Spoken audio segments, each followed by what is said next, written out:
the wrestling show going, bro? Oh, it couldn't be going any better. This past week, we had Jim Ross on to talk about Hulk Hogan's death. Doug, what does he sound like? Give me an impression of Jim Ross. Oh, that's a Slobberknocker King. No, that was Jerry Lawler. Jesus Christ, Dr. Xander Malanthrop. What's I've been wrong? here 2 seconds and you're already ragging on me. Oh, no. That's. Wait, Doug, you know what? Everyone, Doug's fix going. They want Brody. You know what? I'm going to step back and you talk about Free your Brody. Hashtag free Brody. Yeah, no. It's wrestling on Give the people what they want. Wrestling on the Spectrum. Yeah, it's on 11 a.m. every Saturday, so it goes pretty well. Jim 5:90 Ross, a.m. how did you get him? Yeah, how'd you get the Cowboy? Jim Ross, obviously. Dave Green has a great relationship with Conrad Thompson. And Conrad Thompson actually hosts his show, Grilling JR, with Jim Ross. So that's how the connection is brought upon. That's how we got Jim Ross on for the show. How was he? Good? Oh, he was great. He was peppy Jim. He was Jim Peppy Ross. Jim. Peppy Jim. Yes, he was very peppy. Well, yes. he's peppy. It was, Hulk Hogan died that week. Yeah. And I don't know that that's why he was peppy, but it's definitely what he was talking about on the show. Sure. Yes, absolutely. The voice of wrestling for numerous amount of years. What is your opinion on Hulk Hogan's legacy, Brody? Hulk Hogan's legacy will be that he's one of the biggest box office attractions in the history in the sport of professional wrestling. There's no doubt about it. I mean, Hogan is an icon. He's immortal. Most people remember him for his wrestling career because that's kind of what he's defined by. I mean, all the wrestling moments, WrestleMania 3 when he body slammed Andre the Giant, and then, all the other, he was main evented 8 WrestleManias, won 6 WWE World Heavyweight Championships, or had 6 title reigns, and had 6 title reigns in WCW as their World Heavyweight Champion because he went over to Ted Turner's promotion in 1994. And he did a great job. I mean, Hogan, remember when he turned to the NWO in that black and white T-shirt and became the bad guy, Was that Bash at the Beach? 98? I don't know the years, 1996, Tim. Bash at the Beach is when he 96. joined the NWO. I mean, that's when he joined the NWO, and then he had that run and went back to WWE, had a great match at WrestleMania 18 with The Rock in Toronto.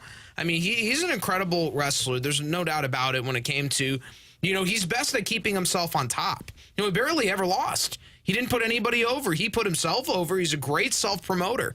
And he hardly ever lost, and that's why Hogan's in the spot that he's in today, and that's why we're still talking about him. Who are the top 5 all-time pro wrestlers? Can you not in any order? Just give me the top 5. Jim Londos.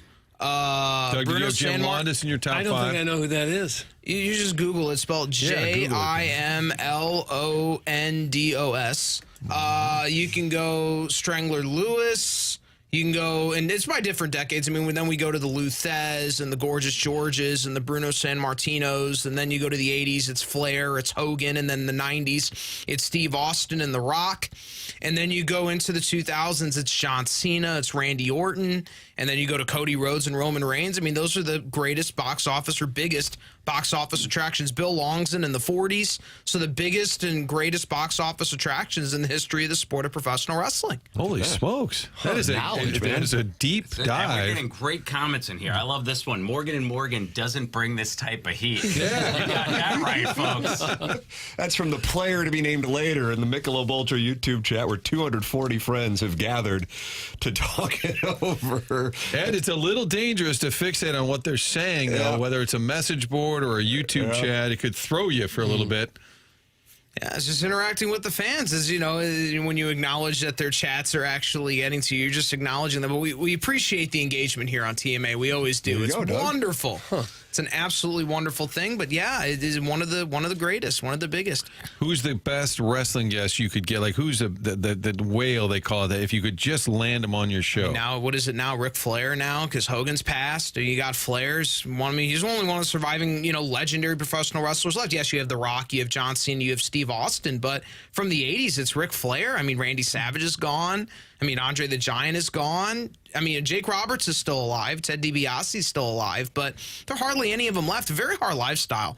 Very hard lifestyle to be a professional wrestler on the road like that and all those painkillers and somas. It's just not conducive. And then you spend the rest of your life having to deal with physical mobility problems. It's very hard to be a professional wrestler, and a lot of them, unfortunately, have left our earth far too soon. Who's the next big deal? Who's going to be the next huge Big megastar? deal. That could be. There are a lot of guys that could be moved in baseball today, guys. I mean, not No, baseball, I mean wrestling. oh, wrestling. Although I was kind of open to moving on to baseball, Oh, but okay. that's. Oh, no, but no, if no. Doug wants to stay with The chat wrestling. it looks like the chat would rather the entire show. just Yeah, become no. wrestling. I I've mean- never seen it explode like this. No. I mean, next big deal in wrestling. I'll tell you that. Okay, there are three guys: Gunther, Braun Breaker, and Jacob Fatu for the men's are going to be the next big deal in the sport of professional wrestling. Those three, and then you look on the women's side. Rhea Ripley's the best women's professional wrestler in the world. You've got up and coming stars there: Stephanie Vaquer, Julia, Roxanne Perez, and Raquel Rodriguez. I mean, the future of professional wrestling is extremely bright in the WWE. Then AEW, you've got some up and coming star. My favorite. MJF and Will Ospreay, and I mean FTR is there, the best tag team in professional wrestling. FTR, the Hurt Syndicate, is there with Shelton Benjamin and Bobby Lashley. I mean there is incredible talent of professional wrestling on all the different companies. There's so much wrestling content to watch. Raw's on every Monday, Dynamite's on every Wednesday, SmackDown's on every Friday, and they got PLEs for both companies every month. So there's a lot of wrestling content for people to consume really on a weekly basis. Oh, someone wants to know what the best Mick Foley character was, whether it was Actually, a good wrestling question. Okay, the best wrestling. I'm serious, no. The best professional wrestling character he drew the most money with, probably Mankind in the WWE. He drew the most money as Mankind. Though Cactus Jack is probably more known because he was the hardcore wrestling legend, and Mick Foley was known for his hardcore wrestling style, his incredible bumps, getting thrown off of Hell in a Cell in 1998 over the edge in Pittsburgh when The Undertaker threw him off.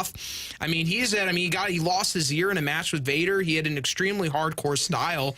And then, Mankind, he drew the most money with. I mean, that was his main character in the WWE. And then Dude Love, that's kind of the third rung. I mean, I don't think Dude Love, I don't think a lot of people remember that he even did Dude Love. And unless you're Dude Love. I don't. Google it. No, he actually Googled Jim Love. Listen, I appreciate that he Googled it. No, listen. Tim, it's good to Cactus learn. Jack. Is that where Rich Gold and I got hammered one year at spring training? Oh, I can believe it. We told you, come on, meet us. We're over at Cactus Jack doing shots. This team's going nowhere. That's right. Oh, that's a rough go. I don't want to brag, but my friend in high school lived down the street from Luthez in Glendale. How about that? Oh, he had a hammerlock to die for. Luthez, incredible professional. It's one of the biggest box office attractions in the history of our sport, and he's from right here in St. Louis. Of course, Sam Muchnick. And St. Louis is a completely wrestling, it's one of the most biggest historical cities in professional wrestling history. I mean, there's nothing like it. John Scorch says that Ed is getting Wally pipped. Hey, let me tell you, nothing makes me happier than that. Yeah, there And now are. someone says Larry Nichols got Wally pipped. Well, I was just going to say, Yeah, somebody with their Martin- top 5 countries might be at home giving the radio the finger. Yeah, Sorry. there was a text earlier from the 618 that said Larry Nickel was sitting in the cuck chair while Brody was schooling the audience on wrestling right now, and I don't know if Larry is on a chair, Doug, or a Davenport, but I'm Brody sure he's really just is. happy that wrestling is being discussed. That's true. Yes, Yeah. wrestling at the Chase. Somebody referenced that. I mean, it's That just Billy historical- Corgan loves wrestling. Oh God, Billy Corgan! Oh Lord! Oh God! It must Hold be- on, I struck a Smashing chord. Pumpkins, Doug. I mean, I like Billy while we're Corgan. here. I know he's a big professional wrestling fan, but just the NWA could be so much better. It's a dead brand now. I mean, listen, the NWA is not what it used to Hot be, take, and it's just a dead brand. I mean, I love Billy Corgan. I wish, but I don't think the NWA brand is going to ever be saved. I mean, it just isn't. Nobody cares about the National Wrestling Alliance anymore. I don't even consider them in the top 3. I don't even think they're a top 5 promotion in the world.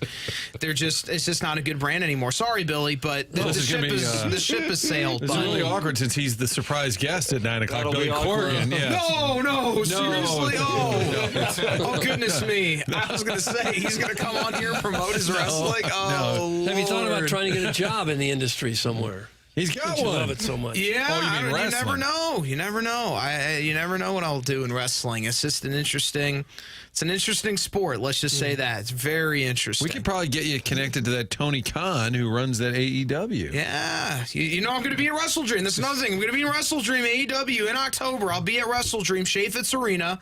I will be at Wrestle Dream. This is coming to St. Louis. AEW's Wrestle Dream. So I'm looking forward to that. He's going to have an event here in St. Louis, Tony Khan. Doug, you got a suite for that one? Not yet. Okay. But I'll try to get one if they're still available. Oh yeah, it'll be fun. I'm telling you, Wrestle Dream. Hopefully, Ospreay. We want you to get better so I can watch AEW more palatably again. Please get better from your neck injury. He's my favorite. is at Osprey. If you haven't seen him wrestle, he's amazing. He's amazing. Is that right? The most athletic wrestler I've seen in 25 years. Doug, who would you compare him to? Probably Luthez, since he's one of the only ones that I know. Yeah, I got a lot of catching up to do on this topic. I feel like I was trying to write all the names down. Knowledge. The name of the program again, Brody, for the Wrestling audience? on the Spectrum. Wrestling on the Spectrum.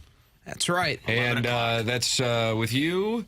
Tony Patrico and Jeremy Corey. All right, and that's on KFNS on Saturday. Never heard of it. Now we're KLIS. Yes. KLIS. Yes, Tiffany Stratton is one of the other female professional wrestlers that's up and coming, and Paige and Moxley did have a splendid match, is being kind, but yes, they did have a match on TV. Comments. Yeah, reading because some of the wrestling. They can watch it on. It's also with a podcast. Yeah, it's on You go to YouTube. Apple, Spotify, Google, or YouTube. You don't have to tune in on the radio. It's actually better, I think, just to do it on the podcast. Absolutely. There you go. There No it is, doubt Doug. about it. Brody, nice knowledge. I tip my cap. Brought the heat. Brought the heat. Safe travels to Chicago, gentlemen. Enjoy the Cubs and Orioles in the first game back for Ryan Sandberg. Yeah, That's I'm very right. excited about it. The He's been Cubs, quiet in here for a year and a half. And then he just brought heat. He's a heat bringer. I imagine the tribute that you guys are going to witness to Ryan Sandberg from the Cubs will be something. I hope it is. Ryan I'm sure Sandberg. it will. Were you scheduled to just go to this game? I was scheduled to go to the game, and it's actually my first trip to Wrigley, which I know is probably shocking Holy to you guys. crap, it's just one of those really? things that always fell through the cracks for me. And, for me, Ryan Sandberg, his Topps rookie card in 1983 was a big deal. That was in my heavy collecting years. So you always form a connection to those guys. Yeah. So like him and Boggs and Gwynn, I'll always associate those three players because their rookie cards were all that 83 set. Sure. And now we've lost Gwynn and we've lost Sandberg. It's a sad thing to see the people that you watched growing up starting to go. So not to bring the crowd down, but little tribute to Ryan Sandberg. There you go. And what you'll see tomorrow at Wrigley, I'm sure, will be pretty powerful. Sean Dunston, I don't know how many of you guys have heard that. Sean exchange. Dunston, great player from the Cubs, played there in the 80s. He was the and number one draft 90s. pick. Right. Yes. Well, he called in MLB Network and he was very emotional. Andre Dawson, I watched his statement. Mel Hall. As well. So I bet that'll be pretty powerful tomorrow at Wrigley. Safe travels. Yeah, thank you, gentlemen. guys. Thank Yeah, you we so gotta much. catch a Brody, nice plane. job bringing heat, brother. Yeah, thank you. Great job. Yeah, Great we job. can pull this There he clip is. and put it up on all of the socials. There you go. Absolutely. Why not? Safe travels, Chicago, care, guys. guys. Thank you. That's Ed Herman. Brody Herman here on TMA. And Doug, you've got a lot of research to do now. You just learned quite a bit. He said Jim Londas. I'd never heard that name, and no wonder. I see he was born in 1897. We're going back to ancient Greece where this guy was wrestling. I don't know some of these names.